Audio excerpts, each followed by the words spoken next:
And so, of course, I wouldn't say that life was so bad, because even her, she would come and work with us.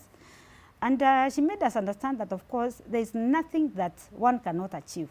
At least one good thing about Mom, she taught us how to even respect ourselves as girls. Wow.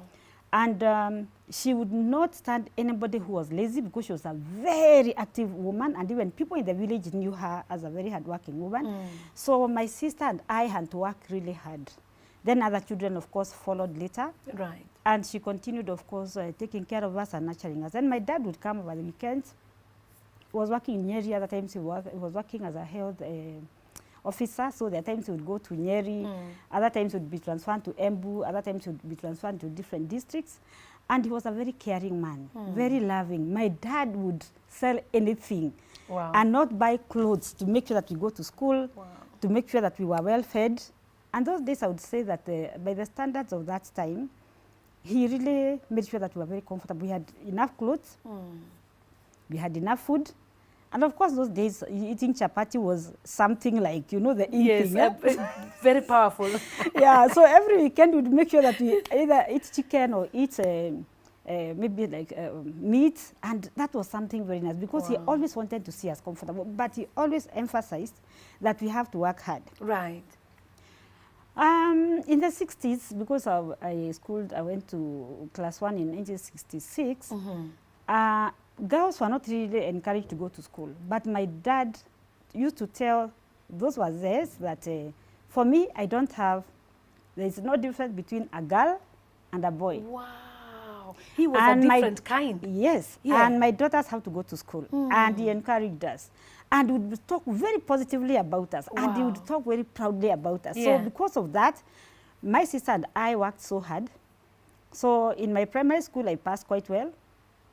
In St. Ursula, then I decided to, now when I went to that school, I found nuns who were also very strict. And they were such disciplinarians. So you would not dare make a mistake, because anytime you made noise in class, of course you would be punished. Even turning your head and maybe asking for either a piece of paper or rubber or a pencil. Punishment. Of course, punishment. So from that time, I acquired discipline. Up to today, I'm such a disciplined person. Wow. I've instilled the same in my children. And so I continued. And then I went to Kangaro High School. Right. Kangaro was a mixed school. Now, another unfortunate thing that happened was that, my mom always wanted to protect us, the girls. And what she did, she had asked me to select Kieni Girls, which is a girls' school, but I decided to defy her instructions. Yes, I decided to defy her instructions. Ask me why, Pastor Kathy. It's because I felt that I needed this challenge. And you see, all through I was feeling, since I used to be pressed down, I wanted to prove a point. Kangaro High School, for your information, those days, we had gotten wind that was going to be a mixed school.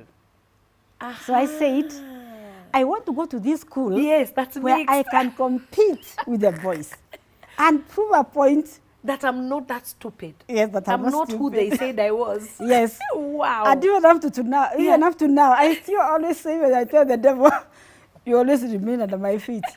And I'm always a winner. Wow. So I went to Kangaro High School. And let me tell you, I performed so well.